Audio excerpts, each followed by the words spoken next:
yung panila dyan. Hindi ba basagin yun? Ayan yung sink, guys. In-order ko, dumating na. Ano yan, mami? Ano yan? Alis na muna dyan, anak. Tignan mo na lang. Yung sink na in-order natin yan.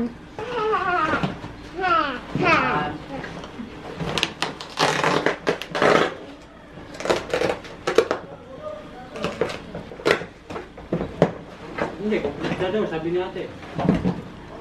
Diba? Yung in-order ko, yung kompleto eh. Pati ba yung papa? Hindi nga. Meron pa siyang granada. Nasa mo na dyan.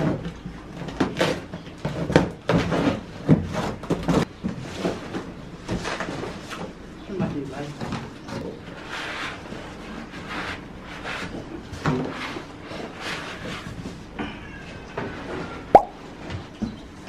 Tingnan natin kasi baka mayupi. Kaya nga. Yan na ito, bahay mayo eh. Nakalambo. Yupi ang lulo. Ito. Mayupi? Yupi. Tulo ko. Mayupi ko. Nako. Ito. Distorted niya doon. Yan. Yan. Ganyan. Patingin? Ano yan? Ganyan. Pintura. Ito ka. Yan. Wala namang ano damage. Ayun lang, nayupi lang ito konti. Oh. Ang kunting yupi lang. Butas naman itong kinuha mo. Ayun oh. Ano butas? Siya na oh. Oo, ano? May butas. Ano? Lagyan na lang yan ng ano?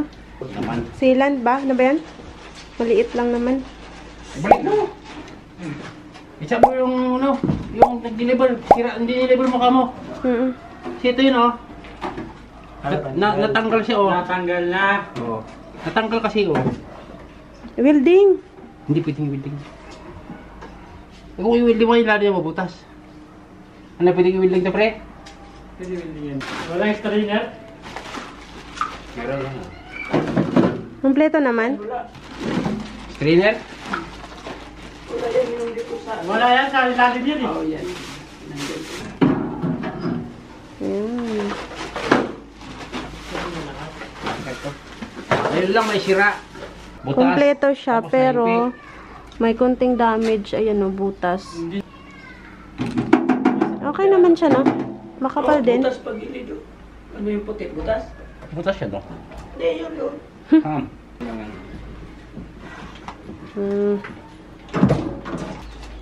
Hello. Ayun yun. Ha? Medyo ano siya, guys. Medyo malaki yung size. 82 by 45. 82 by 45 yung size niya, guys. Update. Ayan, may ano na, lababo na, pero hindi pa tapos. Ang lababo. May abang na. Gagawa sila ng kisame sa kitchen.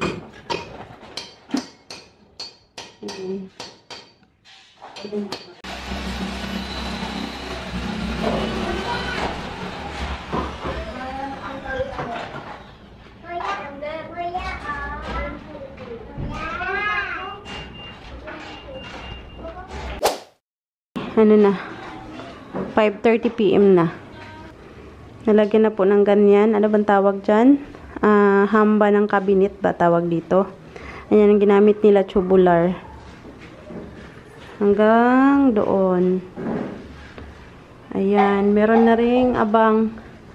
Ubusan na lang nila to bukas. Ito yung abang para sa sink. Ito naman yung para sa burner. Papalagay kami dito ng abang para sa pin light. Bawat corner.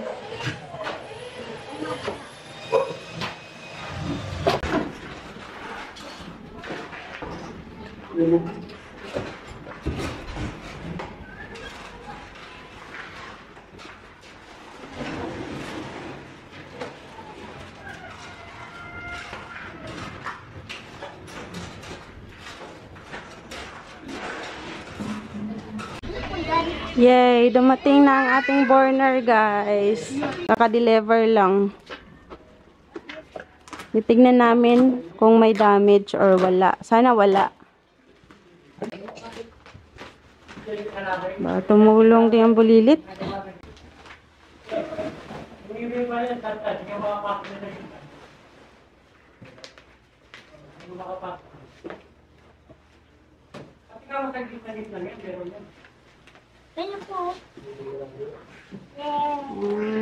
So, kalat ng aming house.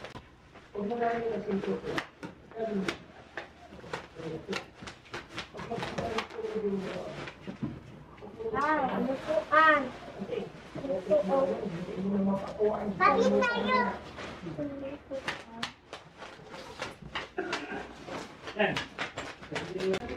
Wow!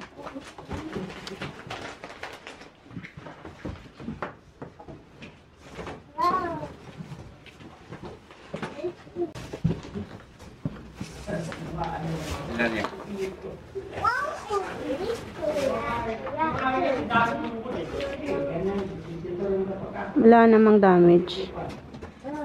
Para saan ba to? Battery. Alin? Para saan yan? Battery? Battery. Saan ang battery niya? May kasama bang battery? Ano siya, guys? Di gas, no? Hindi siya di kuryente. Ayan. Wow! Ganda. Ayan, ganda. Ano to siya?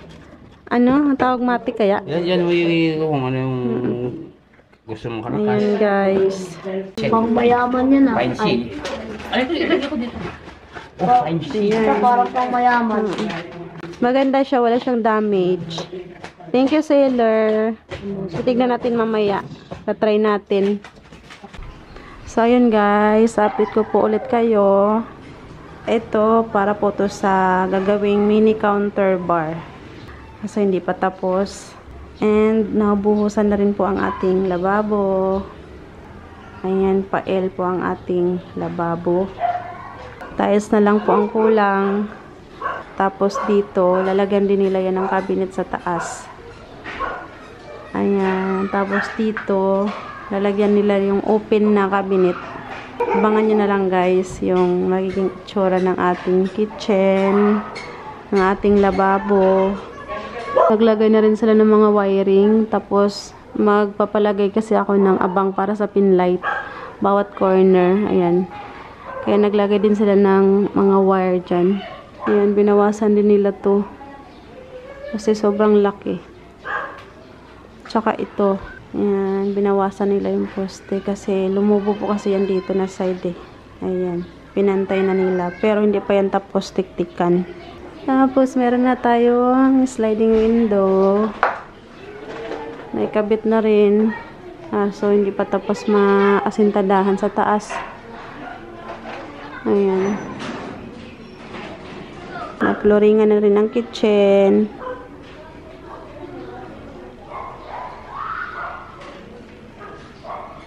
Ayan, malapit na matapos. Tiles na lang ang kulang na materyales. Ayan. Dito tayo sa labas. Papakita ko sa inyo. Ganun pa rin naman yung itsura sa labas. Napinturahan lang yung ano. Ayan guys, napinturahan na yung fascia board ng white.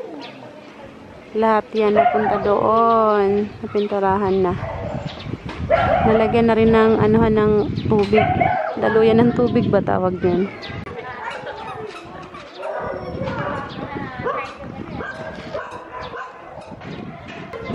Tapos nagpadagdag ng materyales yung manggagawa kanina. Tubular at saka 10 semento. Itong tubular gagamitin po to para sa gate. Tsaka yung semento, gagamitin nila yan para sa pagpalitada ata. Mga ganyan-ganyan, oh, papalitadahan nila dito pa, oh. Yan, hindi pa napalitadahan, hindi pa nalagyan ng hollow blocks dyan. Tapos, yan, poste na yan, papalitadahan pa yan, pati dito. So, yan lang muna ang update, guys. Ayan, bukas na lang po ulit guys. Update ko kayo sa mga gagawin nila bukas. Excited na ako na maikabit yung sink at saka yung burner. At kahit wala yung tiles, pwede na ako dyang maghugas at magluto. Excited lang. Doon kasi ako naghuhugas ng pinggan. Nahihirapan ako, kaya excited na ako dito gumamit ng sink. Yung dindaluyan ng tubig, ayan, pinutol nila. Kasi, dito kasi yan eh.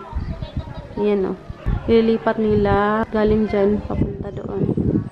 Sa taas ng bubong, papadaan yung tubig. Pati yung isa dito. Dalawa kasi yan. Dito din nakalagay yung isa dati. Dyan na rin nila ipapadaan yung tubig. Papunta doon lahat. Para doon na yung tubig dadaloy. Yun lang muna ang aking update for this video. Wow! Ikinabit na ang burner.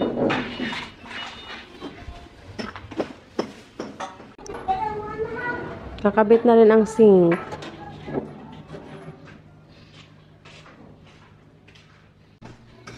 Wow, para overflow niya.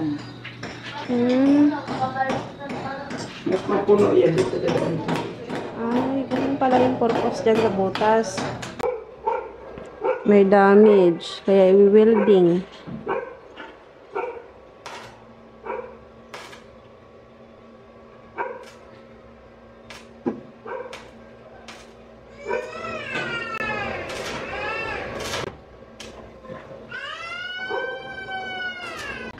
Guys, oh, naikabit ng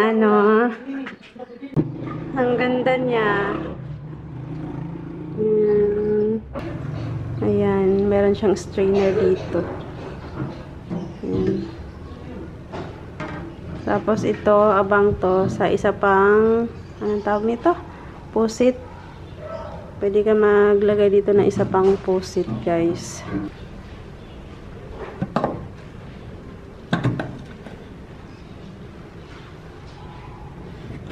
Ayan siya. Color black yung pinili kong kulay.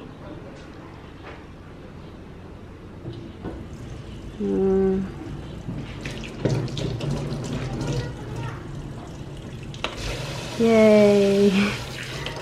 Ayan.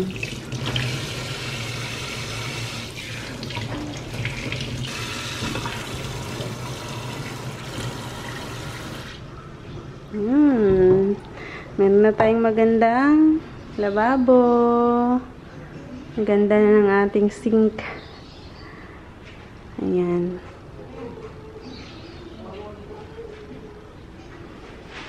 Ito yung sa ilalim niya.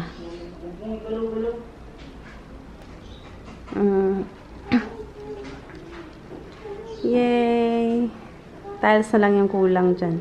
Ayan. Nilagay ko na yung mga plato dyan. Tinakpan ko lang kasi maalikab kanina. At ito na yung ating burner. Naikabit na rin. Built-in burner yung in-order ko. Tapos color black din para turno siya sa sink. Ayan. Pinakabit ko na rin yung gas para pwede na ako dito magluto mamaya. Check natin, guys.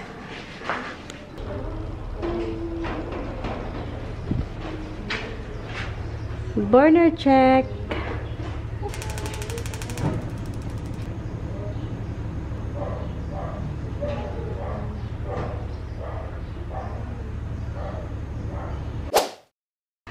Marunong ka ba kung paano gamitin yan?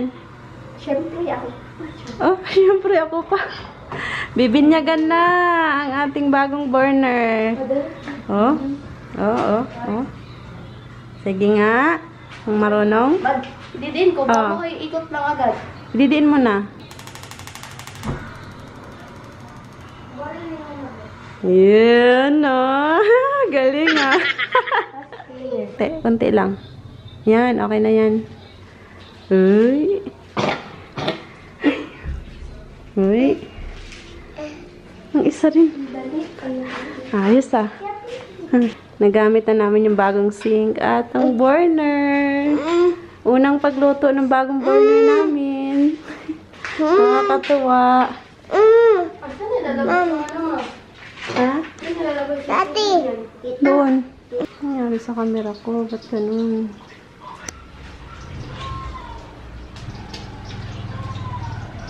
Ayan.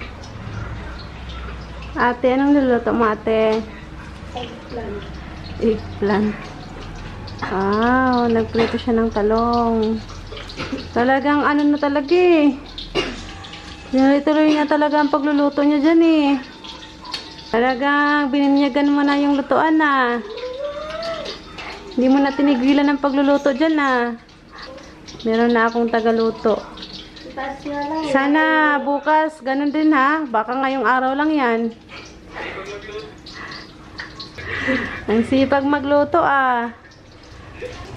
Luto na ang sinaing. Oh, diba? Ang ganda na. Oh! Bay, mala. Napaghugas na rin siya. Walang hugasan. Empty. Ngayon lang to. Ngayon lang nga daw eh. Sana laging ganyan. Empty yung sink. Walang lamang hugasan. Araw-arawin mo na yan ha. Ha? Ano yun? Araw-arawin mo na yan. Baka ngayong araw lang. Kaya nilipat ko na yung ibang gamit dyan. Kasi Sunday naman bukas eh. Walang gagawa. Sa Monday pa sila babalik. So, okay lang yan. Di pa naman sila agad magtatiles dyan sa lababo eh. Kasi marami pa silang tatapusin. Kaya, tinry ko lang na ilagay muna dyan ba. Nagbiblink-blink yung camera ko. Bakit kaya? Ayan na guys. Tapos, maluwag na rin ang sala. Tinanggal ko na dito yung ibang gamit. Ayan. Nagbiblink-blink talaga yung camera ko. Ewan ko ano nangyari sa camera ko. Tapos yung lamisa, nilagay ko dyan. Para hindi masyadong masikip. Ayan, sobrang luwag na. Hindi pa kasi tapos to eh. Ayusin pa nila to guys. Mag-alas 11 na ng gabi. Kakatapos ko lang maglaba. Sa gabi ako naglalaba guys kasi sa umaga may gumagawa. Tapos maingay. Tapos sobrang init pati. Dami kong nilaban guys. Hindi pa tapos. Meron pang isang basket na hindi natapos. Hindi ko kakayanin tapusin lahat. Sunod na araw na lang yun. Lalabhan ko kasi bukas. Sigurado. Sakit ang katawan ko nito kasi sobrang dami kong nilabhan. Tinulungan naman ako ni Saisay sampay. Kaya yun. Nakakatuwa lang kasi may sampayan na ako dyan. Kahit umulan man sa gabi, hindi siya mababasa. Hindi ako mag-worry na mababasa siya. Kasi dati nung wala pang bubong dyan, pag naglalaba ako tapos hindi pa matuyo sa loob ng bahay ko yan sinasampay. Ayan, nagmistulang ukay-ukayan yung loob ng bahay. Ang out kasi ng manggagawa alas 5. Pagka uwi nila, laba agad ako. Ilang oras ako bago natapos. Grabe. Gising pa mabulilit. Ayan. Medyo madilim dito kasi natakpan yung ilaw ng ito, yung si Parlins. Nga pala ito yung nagawa kanina nila. Bali dalawa lang yung pumasok, si Kuya Flores at saka si Paring Roger. Yung dalawang helper nila hindi pumasok. Ayan, ito yung nagawa ni Paring Roger. Siya lang mag-isa gumawa niyan. Hindi pa tapos yan guys. Ayan. Hindi pa tapos. Tapos si Kuya Flores, ito yung ginawa niya kanina. Gawa siya ng gate. Kaso hindi pa yan tapos guys. Isa pa lang nagawa niya. Bali dalawa kasi yan eh. Magkapares. Lang, sasarado ko lang muna to. Ayan. So ayan guys, dito ko na muna i-end ang vlog at magpapahinga na ako kasi mag-alas 11 na ng gabi. Napagod din po ako maglaba. So, ayun guys, i-end ko na dito ang vlog. Thank you guys so much for watching. I hope you like this video. Kung nagustuhan nyo, please like. Kung hindi ka pa nakapag-subscribe, please subscribe to my YouTube channel. Again, thank you so much for watching. We'll see you again on my next one. Bye guys.